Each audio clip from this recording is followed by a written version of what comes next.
Baik, Assalamualaikum warahmatullahi wabarakatuh. Apa kabar teman-teman semuanya? Alhamdulillah ya. Hari ini cerah ya, IHSG naik lumayan ya. Semoga keberuntungan buat kita semuanya dan keberkahan dan kelimpahan rezeki ya. Baik, terima kasih telah berkunjung di channel kami Investor Soleh Kaya Dermawan. Ini adalah doa buat kita semuanya agar menjadi investor yang sukses dari saham dan mau berbagi sebagian dari rezeki kita untuk orang-orang yang membutuhkan ya, terutama anak yatim. Baik, pada video kali ini saya akan membahas mengenai analisis saham top gainer ya, tanggal 8 Februari 2021 yaitu Antam, BRIS, dan TINS ya. Disclaimer on ya. Jadi coba kita lihat untuk saham-saham Antam, BRIS, dan TINS ya. Ya, namun sebelum masuk ke materi, saya akan mengajak kepada teman-teman yang barangkali belum punya klub saham ya, bisa join di klub saham yang kami bentuk ya, klub saham Syariah Pratama. Ini sebagai wadah kita bagi para member yang ingin barangkali mendalami dan mendapatkan update ya terkait dengan saham-saham syariah ya.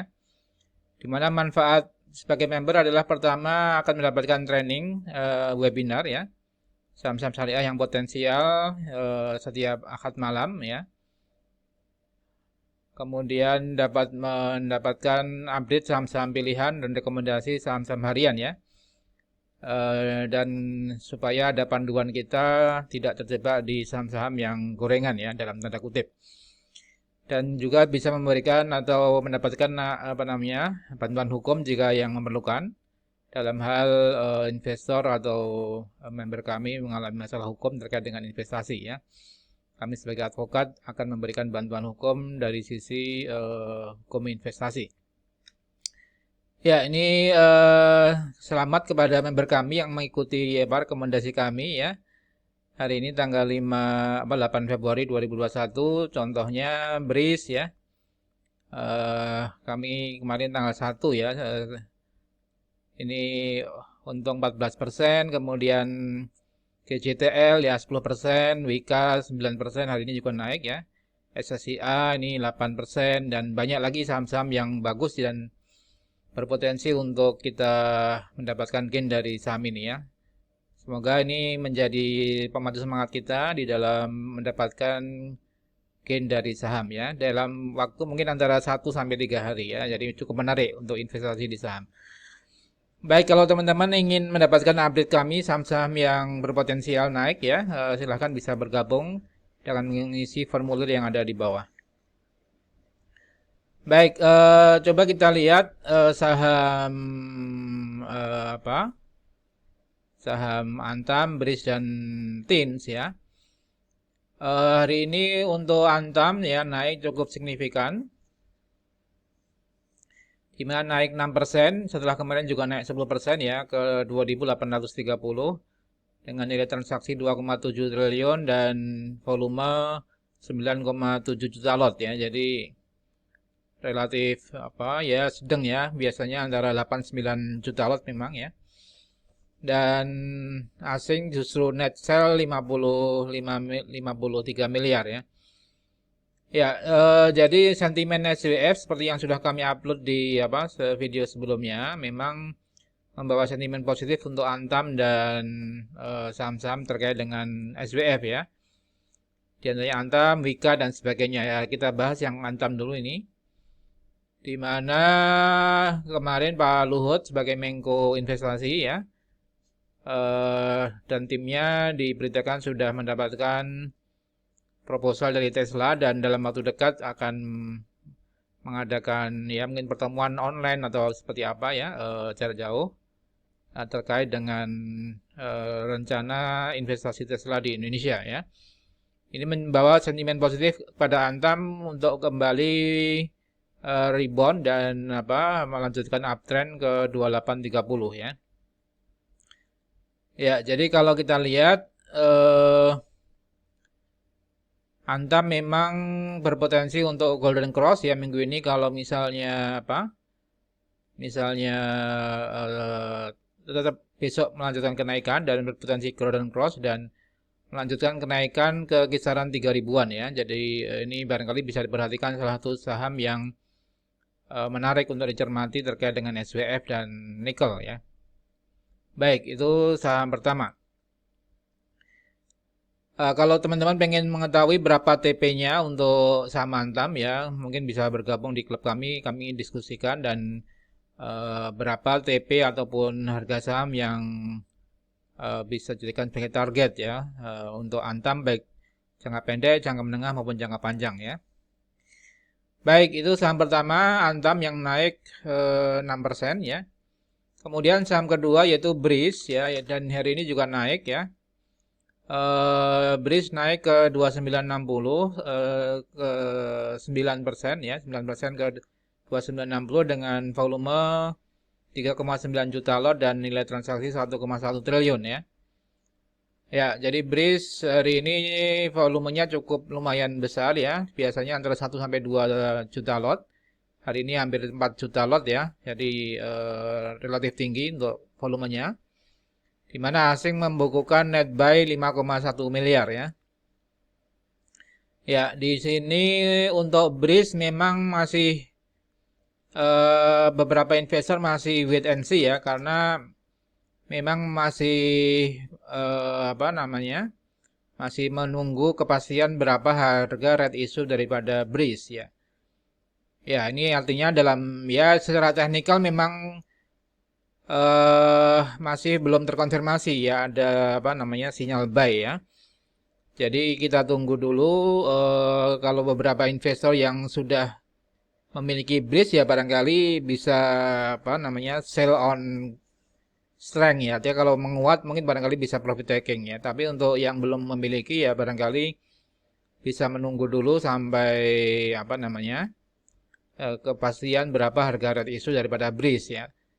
Karena secara teknikal ini masih MACD masih di bawah ya, artinya masih belum terkonfirmasi ada sinyal buy ya, walaupun hari ini naik cukup signifikan ya, tapi masih berpotensi untuk turun kembali ya. Jadi ya ini masih menunggu konfirmasi daripada harga red issue yang akan ditetapkan oleh ya misalnya Kementerian BUMN atau misalnya pihak-pihak terkait ya, terkait dengan red issue daripada Breeze. Kemudian saham ketiga yaitu TINS ya. Ya mungkin kalau TINS sebenarnya ini saham yang ikut-ikutan ya kalau menurut saya ya. Artinya kalau dibandingkan Antam ya saya lebih cenderung pilih Antam karena jelas ya. Harga nikel kemudian kinerja juga bagus dan memang ada rencana Antam diikutkan dalam holding Indonesia Baterai ya sebagai salah satu pemegang saham di holding baterai. Sedangkan TINS ini yang saya belum merekomendasi buy untuk TINS ya karena melihat TINS ini secara walaupun mungkin memiliki juga nikel ya, tetapi secara valuasi ini sudah cukup tinggi dan kinerja TINS nggak terlalu bagus ya. Ya kita lihat sampai September 2020 masih rugi ya TINS 255 miliar ya. Sedangkan kalau Antam memang positif 800 miliar. Artinya dari sisi kinerja ya. Kalau saya cenderung untuk memilih TINS ya, memilih Antam ya. Dibandingkan Timah atau TINS ini karena kinerjanya belum terlalu bagus dan sebenarnya apakah TINS juga akan mendapatkan proyek dari nikel ini kita belum, sepertinya dari berita-berita belum ada ya, dan ya mungkin karena terdorong oleh sentimen nikel ya, TINS ikut naik ya. Sama seperti Inco, tapi kalau Inco memiliki kinerja yang bagus gitu ya. Artinya di sini kalau Inco punya pendapatan dan laba cukup tinggi, 1 triliun ya. Sedangkan dengan TIN ini kurang bagus ya. Artinya dari sisi kinerja kurang bagus karena masih rugi. Kemudian apakah akan mendapatkan proyek juga dari nikel ini yang jadi bahan pertanyaan. Jadi kalau saya cenderung memilih untuk Antam atau Inco ya, Antam dan Inco. Artinya di sini Inco ya cukup baik juga ya kinerjanya dan hari ini Inco juga naik ya. 2%, walaupun tidak terlalu besar, 6.150. Karena asing masih jualan ya, masih net sell ya. Secara teknikal untuk Inco eh, kita lihat ya memang masih materi juga masih di bawah ya. Belum terkonfirmasi ada sinyal buy ya. Ya barangkali bisa diperhatikan Antam dan Inco ya. Sedangkan TIN saya istilahnya tidak terlalu merekomendasikan untuk saham TIN ya. Melihat kinerjanya kurang bagus dan eh, kecuali nanti konfirmasi laporan keuangan 2020 dia oke ya barangkali bisa dipertimbangkan ya. Ya, itu demikian Sobat Saham Syariah, saham-saham yang bisa diperhatikan yaitu Antam ya, kemudian Inco dan apa? Sedangkan BRIS dan apa tadi? BRIS dan TIN ya itu BRIS masih berpotensi untuk turun sebenarnya ya. Mungkin bisa profit taking bagi yang sudah untung ya.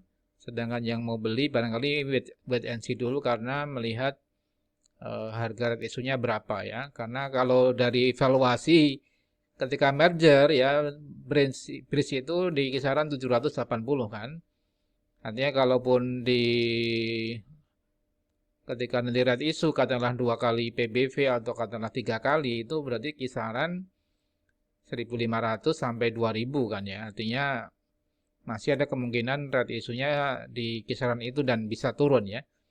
Artinya ini masih wait and see menurut saya untuk BRIS. Tetapi kalaupun secara teknikal trading buy artinya beli kemudian ketika sudah profit dijual oke lah. Tapi untuk investasi sampai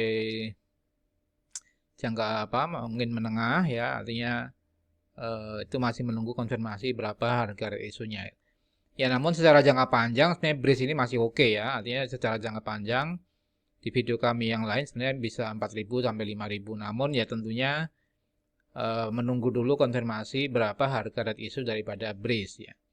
Ya semoga dari para pemangku kepentingan dan yang berkaitan dengan red issue BRIS tidak menetapkan harga red issue BRIS terlalu rendah sehingga ya nanti bisa berpotensi untuk turun kembali ya.